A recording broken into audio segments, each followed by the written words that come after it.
Dear students, welcome to the problem solving session on discrete random variable part 3. In the previous 3 videos, we learned the basics on discrete random variable and then we solved few problems. Let us have a quick recap. In the first problem, we learned to solve probability of x less than 3, greater than or equal to 3, etc. And then we found CDF. In the second problem, we learned how to find the mean, variance.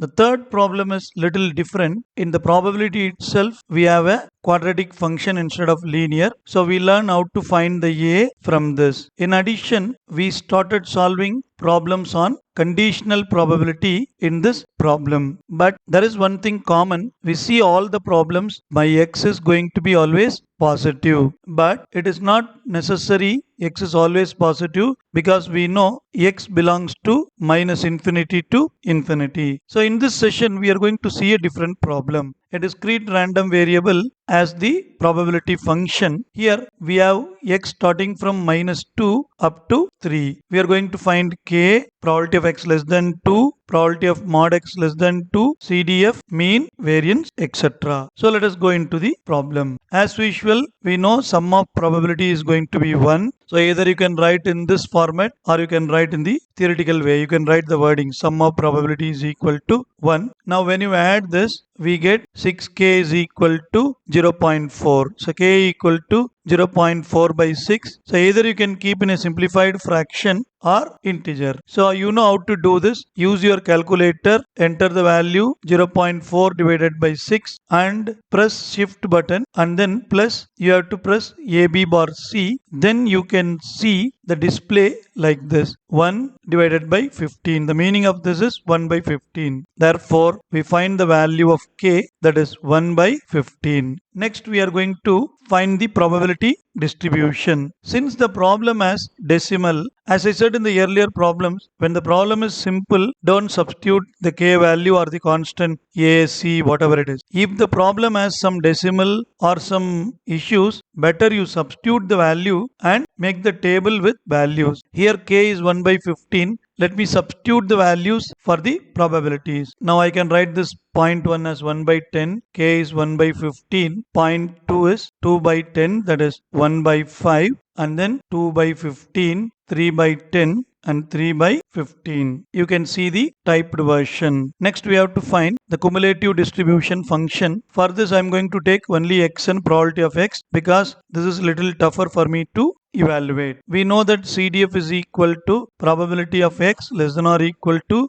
the values small x. So my f of x start with 1 by 10. I'm just going to add this 1 by 10 with 1 by 15. It is going to be 1 by 6. Please use your calculator. Just put 1 divided by 10 plus 1 divided by 15. As I said, press shift plus AB by C. You get 1 divided by 6. Next 1 by 6 plus 1 by 5. It is 11 by 30. Then 1 by 2, 4 by 5. And finally, obviously, it is going to be 5 by 5, that is 1. We have completed the table. From the table, one can easily write the cumulative distribution function. The next question, probability of x less than 2. So obviously from the problem, x less than 2 is from minus 2 to 1. You go to the CDF table, take the data easily and you have to add everything. So either you can do this notation or you can write probability of x equal to minus 2 plus probability of x equal to minus 1,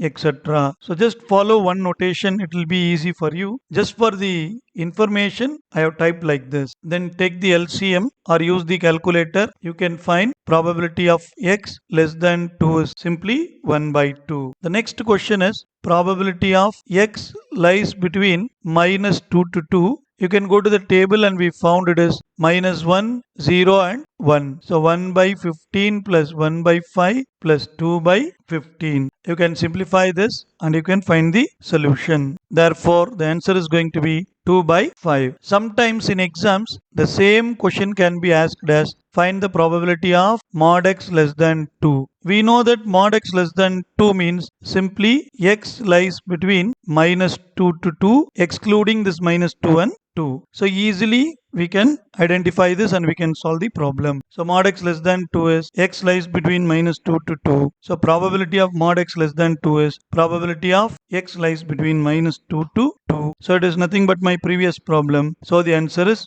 2 by 5. Okay, next mean. As usual, E of x is summation x into probability of x. So whenever the problem has issues with decimals or with some tough fractions, better always go for the values. Now just we have to multiply this. So we get minus 2 by 10, that is minus 1 by 5, etc, etc, etc. Then you add it and this total will give the expectation. I said expectation need not to lie between 0 to 1. It is a real number. It can take any value. So E of x is going to be 16 by 15. Hope you understand, students. In the similar way, one can find the variance of x is nothing but E of x square minus E of x whole square. You have to find x square into probability of x, from which you can find E of x square. E of x is already ready. Substituting this, you get the answer. Let us see one more different problem. If a random variable x takes the value 1, 2, 3, 4 such that a relation is given to us. So the table is not given. Instead of that, some relation is given to us. We have to find the probability distribution as well as the cumulative distribution function. So let us take the relation given in the question. Whenever something is unknown, we have to take it as some k or whatever the constant you like. Then we can easily equate all the data with k and we can find the value of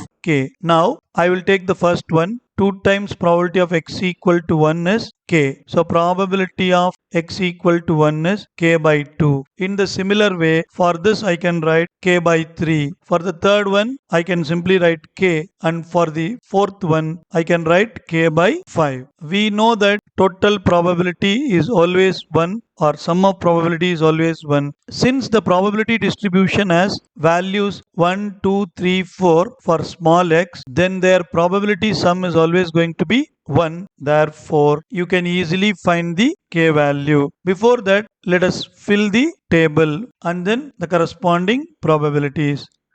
Sum of probability is always 1. I can find the value of k. So my k value is 30 divided by 61. Let us keep as it is. Next we have to find cumulative distribution function. For this, as I said, instead of taking k value, I am substituting the value of k. Now my starting value is 15 by 61 and then if I add with 10, I'll get 25. 25 plus 30, 55. 55 plus 6, obviously 61 by 61, that is 1. Since this problem has no issues, even you can keep it as k and then at the end you have to add one more column. There you have to substitute the k values. So whichever you like, you can do. So we can find the cumulative distribution function from the table. Hope you understand, students. In the similar way, I am just giving some practice problems in this type. So when a die is thrown, a number turns up. Find the expectation, find E of x square and variance of x. This problem is also going to be very easy. Whenever I throw a die, the x values are going to be 1 to 6 and their corresponding probabilities are 1 by 6 for all. So now the table is ready. From this I can find expectation, E of x square and variance of x. Now in the similar way, and you can take this problem also for practice, we have to make the table. Here my x takes the value